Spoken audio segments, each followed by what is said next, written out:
మీకు గొప్ప బహుమానం ఉంచబడింది. మనుషులు మనం పొగడదండి, దేవుడి సేవలో ఉన్నాం. అందులైతే వాళ్ళతో కలిసిపోతాము.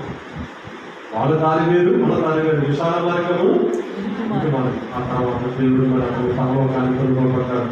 ఈ సినిమా ఎక్కడికి వెళ్ళండి, నరకానికి వెళ్ళాడు. తెలుస్తాము నరకంలో పురుగు సామతులు అగ్ని ఆరోగ్యం. కాబట్టి మన దేవుడి లోకంలో మనల్ని ఎవరో మెచ్చుకోవడం, దేవుడి సేవ చేసేవాడు నిజంగా ఎవరు మెచ్చుకోవడం. ఖచ్చితంగా మాట్లాడితే తప్పు, ఈ లోకంలో యథార్థంగా మాట్లాడితే తప్పు, గర్భిస్తే తప్పు. గర్భించిన మరి యోహాన్ని ఏం చేశారండి?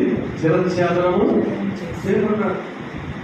క్రైస్తవులు మనకు అనేక మంది లోకంలో అపసాక్షులు అయిపోయారు. ఆ పేర్లు మీకు తెలియదు. అనేక వందల మంది చనిపోయారు ప్రభువు గురించి. మరి ప్రభువు గురించి పెట్టడం ఏదైనా త్యాగం చేస్తున్నావా దేవుని కొరకు? మరి నరమాంస పక్షుల మధ్యకి వెళ్ళి సేవ చేసిన వ్యక్తి